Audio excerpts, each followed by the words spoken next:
Lesson 2, the 5 W's of email marketing. This lesson is all about understanding the who, what, where, whys and when of email marketing. So in this lesson you'll learn what the 5 W's of email marketing are to help you better understand the skill and what it's used for. So by the end of this lesson you will identify who to write for, what to write, understand why businesses need emails, discover where to write marketing emails and know when you get paid. So first things first, who do you write for? As an email marketing expert, you'll be writing for online businesses or maybe even yourself, depending on whether you're an in-house copywriter, you've got your own business, you're a freelancer, doesn't matter. You will always be writing emails for a business. Doesn't matter who that business belongs to, you'll be writing emails to help sell things for a business. And there's loads of different types of businesses that you can write for. You can write for e-commerce brands, B2B service providers, B2C service providers, info products, real estate, financial services.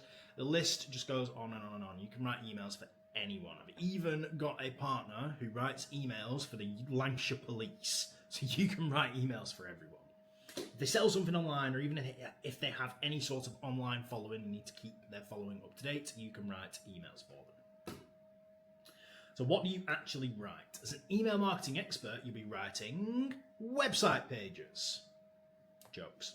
You'll be writing emails, of course, but not just any emails. You're going to be writing marketing emails. And there's lots of different types of marketing emails you can write. You can write direct marketing emails. These are designed to get immediate sales. These are hard sales pitches. They're very emotional. They're very urgent. Act now, act fast, time's running out. That's a direct marketing email. Then you've got branded marketing. This is going to take up 80 to 90% of your entire email marketing. And these emails are designed to build trust and relationships with your subscribers and actually make people want to open your emails. If no one wants to open your emails, no one will ever read them. And if no one ever reads them, no one ever buys from them.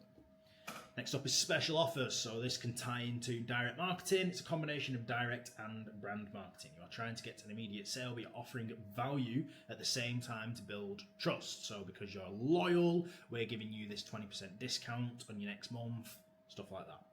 And finally, update emails or newsletter blogs. These are just updates. These can be PR campaigns. These can be like case studies, stuff like that. Anything that's designed to update your newsletter, updates on the business, you've got a new employee. These are just random emails. I don't tend to write newsletters because I think they're just a waste of time, but they can be good to build that brand relationship depending on what your niche is and what your business is. So why do businesses need email marketing? This is a statistical fact. On average, businesses make up to 20% of their total annual revenue through email campaigns when they do it right. So if you don't run emails, you're potentially losing out on a fifth of what you could really be making. So let's do some quick maths. If a business is making 100 grand a month annual revenue, but not running emails, they're potentially losing out on 25 grand a month in revenue because they're not running emails and they're not converting leads and things like that. So emails are going to basically push the capabilities of your business and how much revenue you can generate from it. And it's good because a lot of people will end up on your email list after expressing interest in a product or service but not quite getting over that conversion line, and that's why emails is really good. So if you don't have emails and you can't chase up leads that have expressed interest, you're losing out on a lot of potential revenue. Emails also help to improve the brand image, which indirectly leads to more sales through things like word of mouth, brand reputation, even building relationships with prospects can make them want to buy from you. You can learn all about this as the course goes on, but people buy from people they trust. And when you build a relationship with your audience, it builds trust. But email marketing is not as simple as sending emails and watching the sales go boom. It's a very complicated process with some technicalities that make up the difference between making 5% with emails and making 30% with emails. And that's what this course is designed to do. It's designed to help you hit the highest numbers possible. Because if you're just smashing out newsletters, once every 3 days and there's no rhyme or rhythm to them and you're just hard selling and sending things to people and that they don't care about, it's not going to go anywhere. So this course is going to teach you how to do it properly. So, next thing, where do you write emails or copywriting? You'll learn all about that in the next module. You're going to write all your emails for this course, and I would suggest indefinitely in the future, on Google Workspace. Okay? Don't use Microsoft Word, don't use Paint or Notes or whatever other software you use. Just use Google Workspace. You have to use Google Workspace for this course because that's how I mark all your assessments. So just go to Google Drive. If you don't already have one, just type it in, Workspace, get Google Drive. Once you've got Google Drive, it will look something like this. You'll have a drive, you'll be able to open documents, and all you do is you just create a Google Doc like that. It's going to open up a document, and then you will write your emails in there. It's really simple stuff. It's completely free as well, so you don't have to pay anything for it, and it's just better. It's just better than everything. It's really simple. Everything's stored in the cloud. You're never going to lose anything that you write.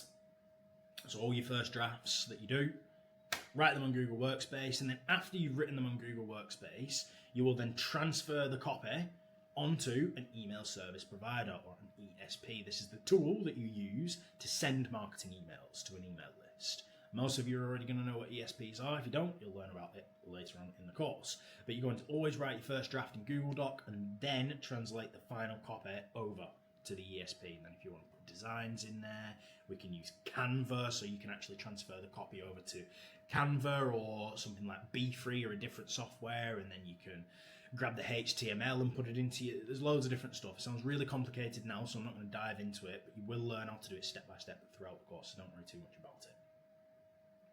Ignore that. Originally, next lesson is lesson 3, not lesson 6. I'm just going to re-record it. I've gone back and re-recorded it, but I've got to take that line out, so ignore that. So next thing, when do you get paid? There's 3 paths that you can take as an email marketer. So you, who's watching this, is going to be on one of these 3 paths. If you've got a job, you're an in-house copywriter, you're a freelancer, like how I started off, which is more of a headache, but you can make a lot more money from it. Or you can write for yourself if you've got your own business, your own offer, your own list, whatever. So they're the 3 options you can take. Someone else pays you, you go freelance and get paid from multiple people, or you write for yourself and make your own money through your emails. And you're going to get paid, obviously, if you've got a job, you'll have a salary. If you're freelance, then you'll have to sign deals, you'll have to chase clients. It's an absolute nightmare. Or for yourself, if you're writing your own emails, you'll get paid once your emails start selling. Once you start using the skills that you're going to learn, that's when you start making money from it. So, quick lesson, that's just a quick dive into emails. In the next lesson, I'm going to show you how to organize your coursework with Google Workspace. I'm going to show you how to build your folders and basically have everything organized so that I can mark your work easily. And then after that, we're diving into the first proper module, which is going to teach you sales copy, copywriting techniques to learn how to write effective emails. So I will see you in the next lesson.